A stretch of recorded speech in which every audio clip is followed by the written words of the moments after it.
So today we're talking about obstacles and really about how to overcome them, the beauty of obstacles and how they can work for us as well as feel like a difficulty. So one way to think about an obstacle is it is a way of training us to be more skillful. Another way to think about an obstacle is that really it's part of the impermanence of all nature. Everything in nature is impermanent, meaning it changes all the time. And so while it appears to be a problem today, there are two ways it could be impermanent. One is that it just might disappear for whatever reason. Let's say the economy changes or your height changes and now it's easier for you to dunk a basketball. Whatever it is, all that could change. Things do change, and especially the way we can perceive things can change. And when we change our perception, then we change what we label something.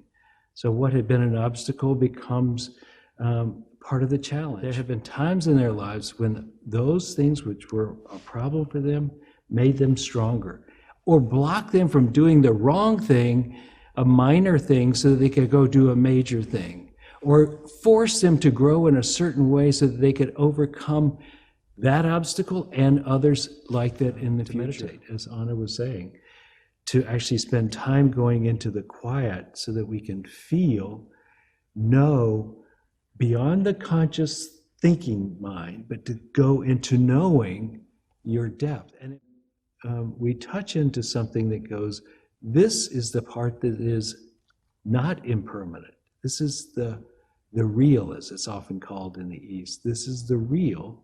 When we touch that, then that which is changing all the time, we recognize it as impermanent and by extension, not real. It's not real because it's not permanent. And so we can take a lighter look at the very things which are appear to be obstacles. The first unity principle that says that God is absolute good, omnipotent, and omnipresent. If God is omnipresent and God is good, it means that the good is omnipresent.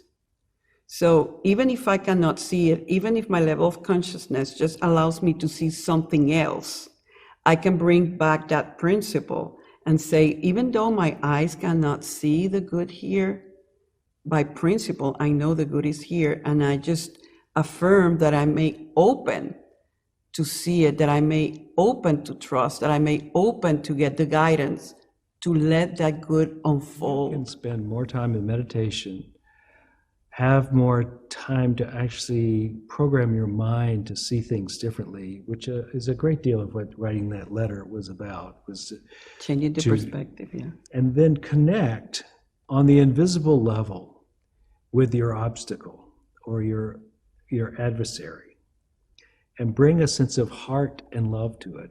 And I really think this is part of the reason Jesus said, love your enemies. It works well for your enemies to be transformed internally, but it also sets the conditions that allow for a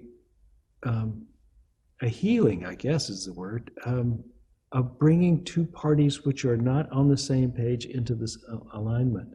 And therein lies the possibility. I mean, this is very practical, mundane stuff. It's not, it doesn't, yeah. It's not exotic.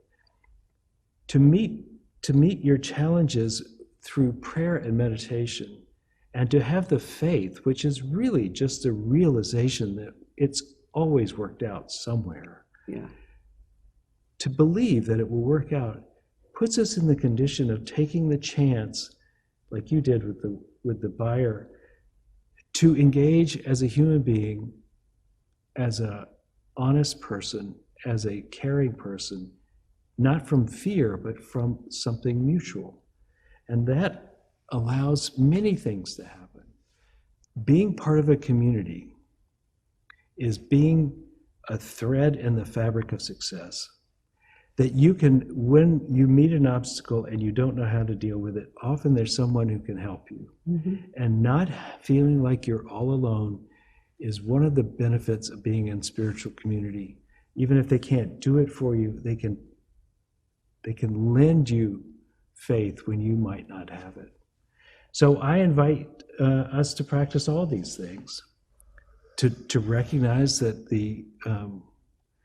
that obstacles can be your friend, that they're impermanent, that you can meet them by managing your own mind, that you can go deeper by the pressures of those obstacles. You can be drawn into a deeper place within yourself, and from there you have even more capacity than before. And that really realize that you're not in this alone, but love is part of the success. It's not just for lovers, it's for difficult situations as well. So let's keep in mind that as the world presents us obstacles, we do not have to be stymied by them, but we can meet them, like Anna has shown us already, to go deeper and to overcome. Poet Rumi would say, the good that you are seeking is seeking you always. So of course, when we face a challenge, we can get blinded and see, I don't see the good, but remember that what you're seeking in the midst of whatever situation, the ultimate good is really seeking you. You just need to remember that. Stay open, pray from that awareness, and like Charles Filmer would say, and expect only the good.